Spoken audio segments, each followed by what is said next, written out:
The U.S. government revoking the temporary legal status of more than 500,000 migrants from Cuba, Haiti, Nicaragua, and Venezuela.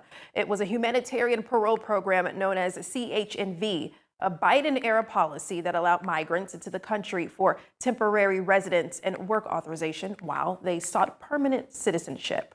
The Biden administration said in October they wouldn't extend people's legal status beyond 2 years, and applications to the program were suspended in February after Trump took office. He cut the policy by executive order Friday, forcing those 500,000 migrants to leave the country.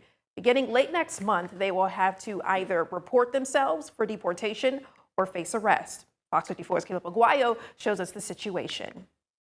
More than 500,000 migrants who sought to escape turmoil in their home countries are being forced to leave the U.S. after they came in legally. The Biden administration called the program a success because it reduced the amount of illegal border crossings while people pursued legal entry. But many say it circumvented congressional immigration limits and had instances of fraud. When Trump took office, he suspended all applications for benefits to those who applied under the CHNV program.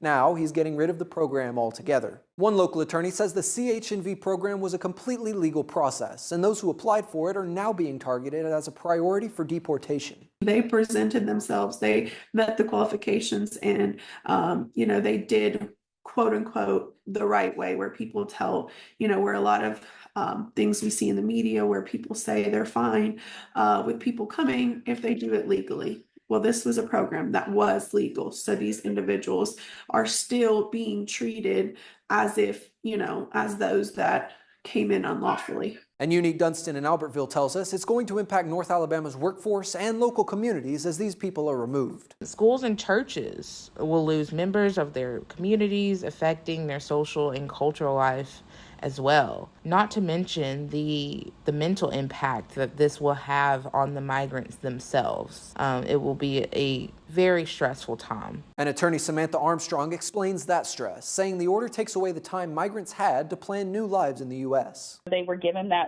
2 years of parole status, and they were probably planning their and their families' lives with that in mind, especially after they enter lawfully and have that work authorization. Now they are having to pivot to suddenly becoming targets for removal and trying to figure out, how to protect themselves in that way. So they're having a mental shift from being in a kind of a protected status for those 2 years to now being a priority. In the studio, I'm Caleb Aguayo, Fox 54 News. The attorneys tell us there aren't many alternate routes to take to protect yourself. However, Ruby Adams says you should still consult an attorney because every situation is different. The other hope is for someone to file a civil lawsuit that freezes the order.